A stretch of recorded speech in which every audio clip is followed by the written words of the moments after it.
നമുക്കൊപ്പം സമരത്തിൽ മിനിയുണ്ട്. ഈ BJPയോട് സോഫ്റ്റ് കോർണറാണ് നിങ്ങൾക്ക് എന്ന ഒരു വിമർശനം കഴിഞ്ഞ ദിവസങ്ങളിലായി വരുന്നുണ്ട്. ഇന്ന് കെ സുരേന്ദ്രൻ ഇവിടെ ഉദ്ഘാടനം ചെയ്യാൻ വേണ്ടി സ്വാഭാവികമായും വരികയും ചെയ്യും. കേന്ദ്ര സർക്കാർ സംസ്ഥാന സർക്കാരിനേക്കാൾ കൂടുതൽ ഇതിൽ റോള് വഹിക്കാൻ കഴിയുന്ന ഒരു സർക്കാർ കേന്ദ്ര സർക്കാരാണ്. അപ്പം അവരോട് നിങ്ങൾ ആവശ്യങ്ങൾ ഉന്നയിക്കുന്നില്ല എന്നതാണ് ആക്ഷേപം. ഈ ആരോപണം ഉന്നയിക്കുന്ന ആളുകൾ ആരാണ്? ഒരു ദിവസം 700 രൂപ വേതനം വേണം, 232 രൂപയ്ക്ക് ജീവിക്കാൻ പറ്റില്ല, ഒരു ദിവസം 700 രൂപ വേതനം വേണം എന്ന് പറയുന്ന 60 വയസ്സ് കഴിഞ്ഞ് പ്രായം ചെന്ന ആളുകളെ പിരിച്ചുവിടാൻ ഉത്തരവിട്ടിരിക്കുന്നത് പിൻവലിച്ച് നിങ്ങളൊരു 5 ലക്ഷം രൂപ മിനിമം തരണം എന്ന് സംസ്ഥാന സർക്കാരിനോട് ആവശ്യപ്പെടുമ്പോൾ അതിനെക്കുറിച്ച് മറുപടി പറയാതിരിക്കുകയും നിങ്ങൾ കേന്ദ്രത്തിൽ പോയി വാങ്ങണമെന്നും അതുകൊണ്ട് കേന്ദ്ര സർക്കാരിൻ്റെ അടുത്താണ് നിങ്ങൾ സമരം ചെയ്യേണ്ടതെന്ന് പറഞ്ഞ് ആക്ഷേപിക്കുകയും ചെയ്യുന്ന ആളുകൾക്കുള്ളൊരു മറുപടി കൊടുക്കേണ്ട കാര്യമില്ല. അതൊന്ന്.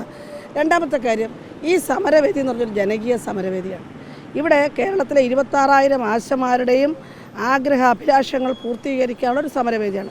ഇവിടെ എല്ലാ രാഷ്ട്രീയ മതവിശ്വാസമുള്ളവരും ഇല്ലാത്തവരും ഒക്കെ ഉണ്ട്. ഇതൊരു പൊതു സമരവേദി. ഇവിടേക്ക് ഇന്ത്യൻ പൗരനായിട്ടുള്ള ഏതൊരാൾക്കും കടന്നു, വിദേശികളും വരുന്നുണ്ട്, അത് മറ്റൊരു കാര്യം. പക്ഷേ ഇന്ത്യയിലെ ഏതൊരാൾക്കും ഇവിടെ കടന്നു വരാവുന്നതാണ്. ഒരു പാർട്ടിയോടും ഞങ്ങൾക്ക് അയിത്തമില്ല.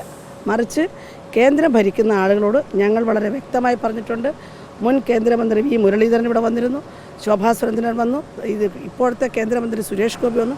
എല്ലാവരോടും ഞങ്ങൾ പറഞ്ഞൊരു കാര്യം, നിങ്ങൾ വരുന്നതും പിന്തുണയ്ക്കുന്നതും ഞങ്ങൾക്ക് വളരെ സന്തോഷമാണ്. പക്ഷേ നിങ്ങൾക്ക് കേന്ദ്രത്തിൽ ചെയ്യാൻ ചില ഉത്തരവാദിത്തങ്ങളുണ്ട്. അതെന്ന് പറഞ്ഞാൽ ഇൻസെൻറ്റീവ്. ഇവർ പറയുന്ന കേന്ദ്രത്തിൻ്റെ കുടിശ്ശിക എന്നത് മാത്രമല്ല, ആശാ വർക്കർമാർക്ക് 17 വർഷമായി ഇതുവരെ ഇൻസെൻറ്റീവ് വർദ്ധിപ്പിച്ചിട്ടില്ല. ആ ഇൻസെൻറ്റീവ് അടിയന്തരമായി വർദ്ധിപ്പിക്കാൻ നിങ്ങൾ നടപടിയെടുക്കണം.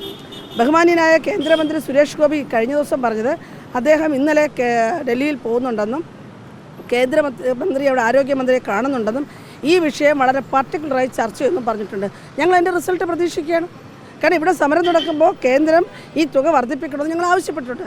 അതുകൊണ്ട് ഞങ്ങൾക്ക് ഒരു അയിത്തവും ആരോടുമില്ല. വരുന്ന ആളുകൾ വരട്ടെ, പക്ഷേ വരുന്ന ആളുകളുടെ ലക്ഷ്യം അത് അവർ തീരുമാനിക്കേണ്ടതാണ്.